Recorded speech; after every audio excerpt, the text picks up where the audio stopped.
माता सीता जी के जन्म और उनके अद्भुत स्वयंवर का इस वीडियो में वर्णन किया गया है। माता सीता राजा जनक की पुत्री थी, जो कि मिथिला के राजा थे। वो भी संतान सुख के लिए काफी दिनों से तरस रहे थे, क्योंकि उन्हें काफी दिनों तक किसी संतान की प्राप्ति नहीं हुई थी।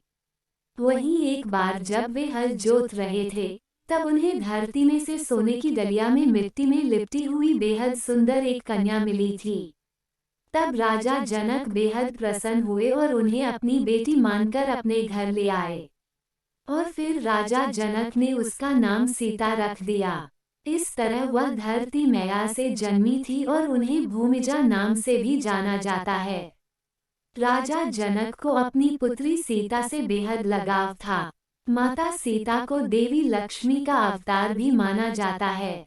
आपको बता दें कि माता सीता सर्वगुण संपन्न और अद्वितीय सुंदरता से परिपूर्ण थी। एक बार माता सीता ने मंदिर में रखे भगवान शिव जी के धनुष को उठा लिया था, जिसे भगवान परशुराम के अलावा किसी ने नहीं उठाया था।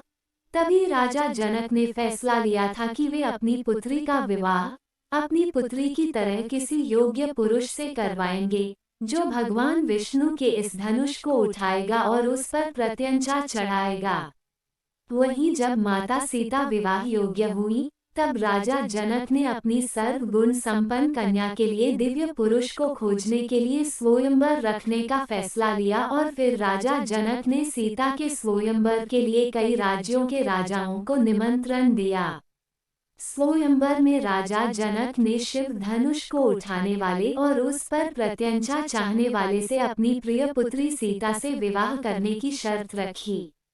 वहीं सीता के गुण और सुंदरता की चर्चा पहले से ही चारों तरफ फैल चुकी थी, जिसके बाद सीता के स्वयंवर की खबर सुनकर बड़े बड़े राजा सीता के स्वयंवर में भाग लेने के लिए आने लगे। ऋषि विश्वामित्र भी राम और लक्ष्मण के साथ सीता स्वयंवर को देखने के लिए राजा जनक के नगर मिथिला पहुंचे थे। इसके साथ ही महाप्रतापी रावण भी सीता से विवाह करने की इच्छा के लिए स्वयंवर में हिस्सा लेने पहुंचा था। इस तरह माता सीता के स्वयंवर में बड़े बड़े राजा शामिल हुए, लेकिन जब धनुष उठाने की बारी आई तो कई सारे राजा धनुष को उठाने की बात तो दूर, वे उसे हिला तक नहीं पाए। ये सब देखकर राजा जनक बेहद चिंतित हुए और सोचने लगे कि कोई भी राजा उनकी पुत्री के योग्य नहीं है, ऐसे तो उनकी पुत्री कुंवारी रह जाएंगी। लेकिन फिर ऋषि विश्वामित्र राजा जनक की चिंता को दूर करने के लिए अपने शिष्य प्रभु राम को धनुष उठाने के लिए बोलते हैं, जिसके बाद प्रभु राम अपने गुरु की आज्ञा का पालन करते हुए उस धनुष को बड़ी आसानी से एक ही झटके में उठा लेते हैं और वे जैसे ही प्रत्यंचा चढ़ाने के लिए धनुष को मोड़ते हैं, वह टूटकर दो हिस्सों में गिर जाता है। इस तरह प्रभु राम के रूप में माता सीता को वर मिलता है और राजा जनक की एक दिव्य पुरुष की खोज खत्म होती है। और फिर ये देख चारों तरफ फूलों की वर्षा होती है।